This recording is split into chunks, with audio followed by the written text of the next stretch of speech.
wabarakatuh. Yang terhormat Ibu Kepala Sekolah Melia SPD dan teman-teman semua, guru kelas 1, kelas 2, kelas 3, 4, 5 dan guru mata pelajaran. Di sini saya berterima kasih kepada Bapak Ibu semua sudah bisa berhadir pada siang hari ini. Saya akan menyampaikan tentang apa itu keyakinan kelas dan segitiga restitusi. Sebelum melangkah ke materi, saya ingin bertanya kepada Bapak Ibu, apakah keyakinan kelas dan peraturan kelas adalah hal yang sama? Tidak. Sama atau tidak? Nah. Itu salah atau betul? Salah. Salah. Oke, betul. Ya, jawabannya adalah salah. Keyakinan kelas berlandaskan nilai-nilai kebajikan atau prinsip universal. Artinya nilai-nilai kebajikan adalah nilai-nilai nyata atau luhur yang kita tanamkan kepada siswa. Benar atau salah? Benar. Ya. Benar ya. Coba kita lihat. Benar. Ya, jawabannya benar. Nah, dari ini namanya adalah peraturan sekolah. Dari peraturan sekolah ini ada nilai-nilai kebajikan yang diangkat. Kira-kira kalau menggunakan helm saat mengendarai motor, apa kira-kira nilai kebajikan yang ada di dalamnya? Mentaati peraturan. Ada lagi? Dan itu Kepalanya. keamanan ya Bu ya? Keamanan. Lebih keamanan. Apa lagi selain keamanan? Ya, coba kita lihat.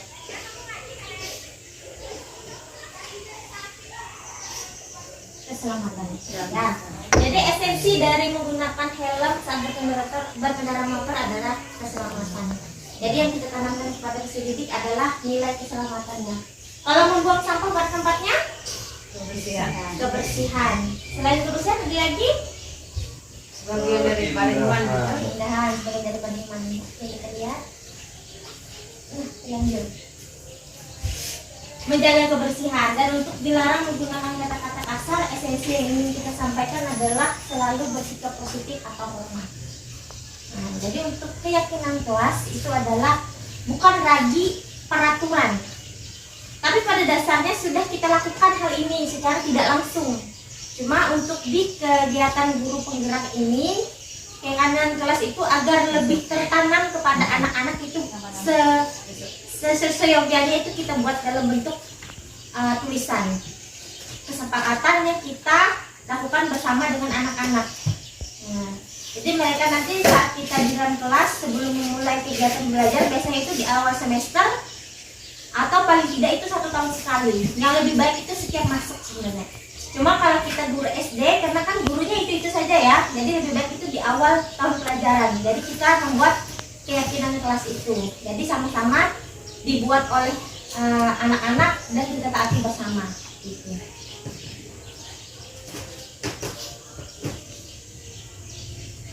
Nah, kira-kira dari ini langkah-langkah utama dalam menetapkan keyakinan kelas ada yang tahu tidak?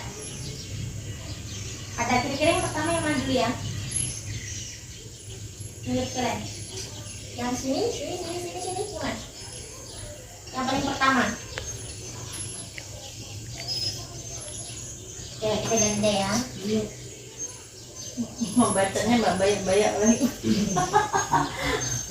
Pakai kacamata masih. Nah, jadi dalam menentukan keyakinan kelas yang pertama adalah berdiskusi, memunculkan peraturan dulu. Karena kan kita sudah terdoktrin peraturan. Nah, jadi setelah peraturan baru kita mengubah kalimat peraturan tadi menjadi kalimat yang lebih positif. Artinya tidak lagi pakai jangan terlambat ke kelas. Nah, kan kata jangan itu kan kalimat negatif. Jadi kita ubah menjadi datang tepat waktu. Sudah juga kita lakukan, cuma tidak kita buat dalam bentuk tulisan. Yang kedua, seperti itu. Yang ketiga adalah menjadikan peraturan-peraturan menjadi nilai kebajikan atau keyakinan kelas. Misalnya yang pertama tadi kan tidak membuang sampah sembarangan. Esensi kebajikannya adalah menjaga kebersihan. Nah, gitu. Jadi kita buat lagi keyakinan kelas adalah menjaga kebersihan. Tidak lagi jangan membuang sampah sembarangan. Yang keempat adalah berdiskusi mengenai gambaran perilaku yang mencerminkan keyakinan kelas. Sudah kita bilang tadi kan menjaga kebersihan kelas misalnya. Apa yang kita lakukan dengan menjaga kebersihan kelas? Contohnya, sampah tidak dimasukkan ke dalam laci. Sampah tidak dibuang di dalam kelas. Itu contoh perbuatannya. Terus yang kelima, berdiskusi mengenai peran seluruh warga kelas. Contohnya menjaga kebersihan tadi. Kalau guru apa tugasnya kalau tentang menjaga kebersihan? Murid apa? Jadi ditegaskan seperti itu. Jadi tidak ada lagi yang kalau misalnya kita lihat, ini siapa yang menaruh sampah di sini, tidak akan ada lagi kalimat seperti itu kalau kita sama-sama meyakini keyakinan kelas ini. Dan yang terakhir adalah meninjau ulang keyakinan kelas dari waktu ke waktu. Maksudnya apabila anak-anak itu sudah sama-sama menjaga kebersihan, perilaku yang mana lagi yang harus kita tebalkan, itu yang kita buat keyakinan kelasnya lagi.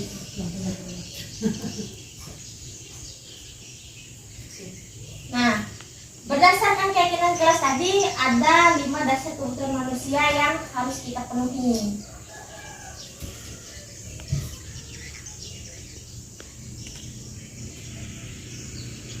Yang pertama itu kesenangan. Kita sudah ya menjalankannya selama ini, kesenangan dengan bernyanyi bersama. Mungkin ada yang tepuk tangan itu. Nah, pergi di kelas 1 kan sudah juga. Terus cinta dan kasih sayang. Karena kita guru kelas, sudah pasti kita adalah orang tua kedua bagi anak-anak kita di sekolah. Yang ketiga adalah kebebasan. Jadi di kurikulum Merdeka itu yang lebih ditekankan adalah kebebasan. Penguasaan, artinya di sini dia menguasai dirinya sendiri. Nah, ini nanti berkaitan dengan pembelajaran berdiferensiasi, artinya kita menggunakan gaya belajar yang berbeda di setiap pembelajaran. Terus yang terakhir adalah bertahan hidup, artinya saat anak-anak itu berkelahi, sejauh-jauhnya kita tidak langsung melerai sebenarnya. Kita lihat dulu apa yang di mana salah dan tidaknya. Tidak langsung dihakimi seperti itu. Saat ini kan kita bilang, ayo langsung kita dilihat siapa yang menghantam duluan, kan itu yang duluan kita salahkan. Sebenarnya tidak seperti itu. Itu adalah cara dia untuk bertahan hidup.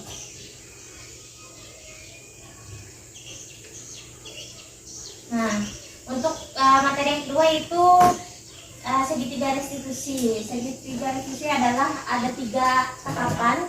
Yang pertama, menstabilkan identitas, validasi tindakan yang salah, dan menanyakan keyakinan.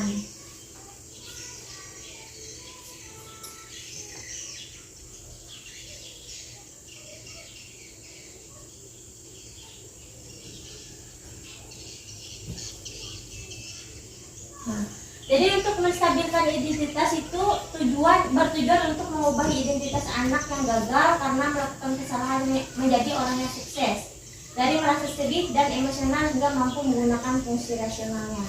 Nah, pada kejadian yang kemarin itu Bu Kris sudah melakukan ini untuk menstabilkan identitas.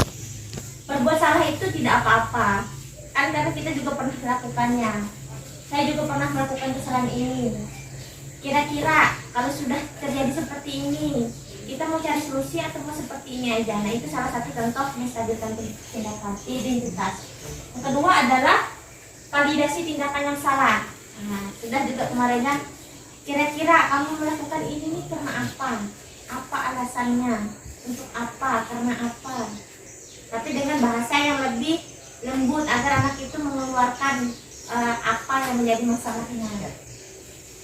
Terus untuk menanyakan keyakinan, karena kita sudah membuat keyakinan tadi, nah kira-kira keyakinan yang mana yang dia tidak ikutin atau yang harus diperbaiki seperti itu. Makanya saya memperkenalkan keyakinan kelas di awal tadi. Nah, untuk kurikulum Merdeka nanti setiap kelas itu harus memiliki keyakinan kelas agar sama-sama diikuti. Tapi bukan peraturan ya. Keyakinan kelas adalah keyakinan secara sadar. Artinya kita membawa anak-anak tidak lagi takut dengan aturan itu, tapi dengan sendirinya dia melakukannya. Gitu. Walaupun agak sulit, memang kami sebagai CGP pun memahami ini perlu 1 bulan. Bagaimana sih sebenarnya aturan mainnya? Tapi saya rasa untuk teman-teman di sini karena asam garamnya sudah banyak, itu sudah dilakukan, cuma caranya versinya berbeda. Nah, jadi kalau untuk ini sudah ada tahapan-tahapannya. Sekiranya kalau anak-anak bermasalah, baik itu di kelas ataupun ada dari rumah kelihatannya murung, bisa kita lakukan dengan segitiga restitusi ini. Mungkin itu yang dapat saya sampaikan. Kira-kira ada pertanyaan ataupun tambahan dari pengalaman-pengalaman teman-teman semua, saya persilakan. Ada yang saya mau tanya dalam awal tadi, coba awal.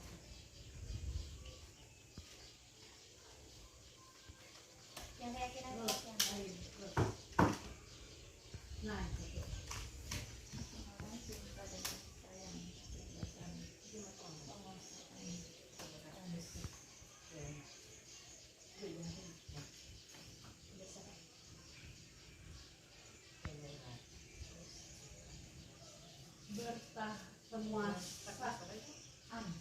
Penguasaan tadi yang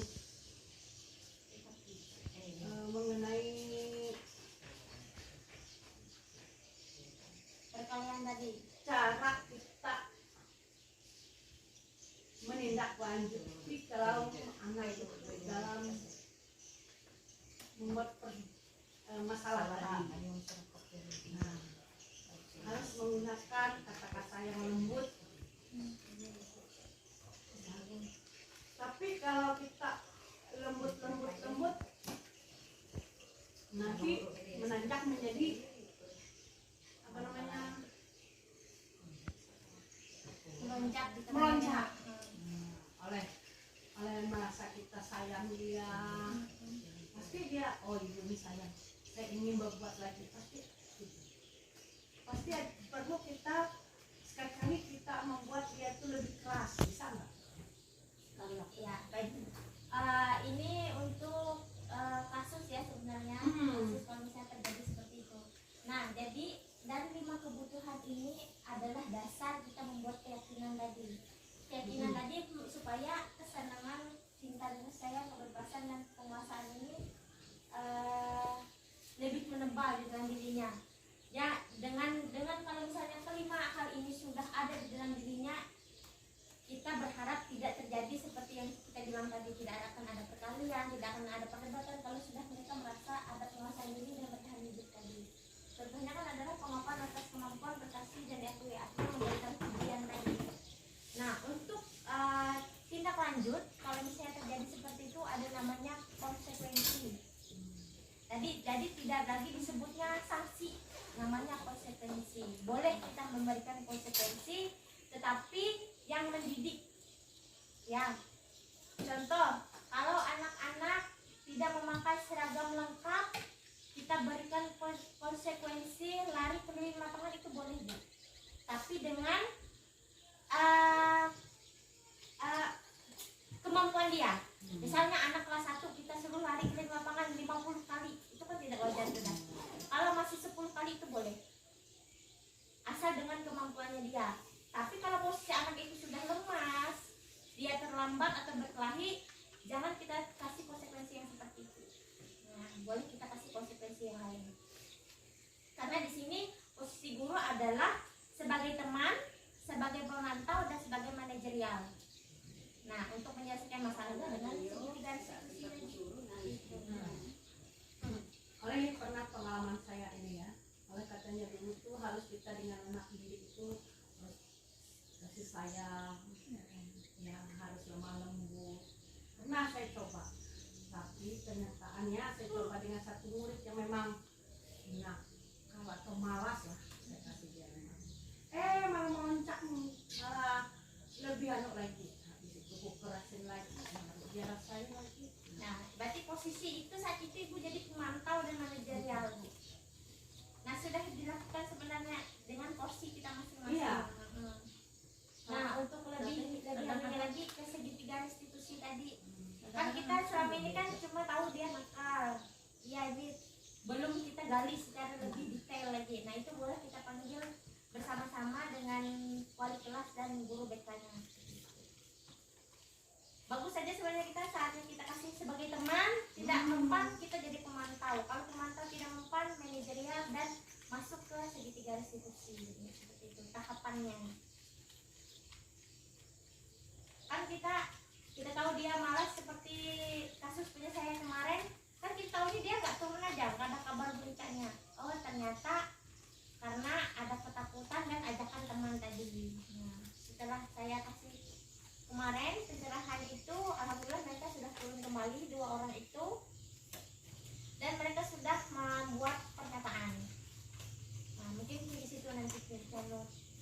tindak lanjutnya.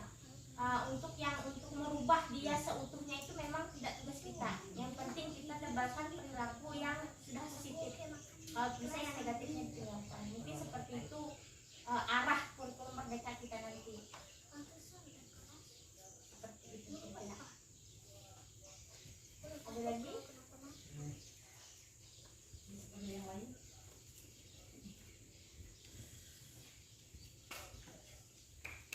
Ini pertanyaan.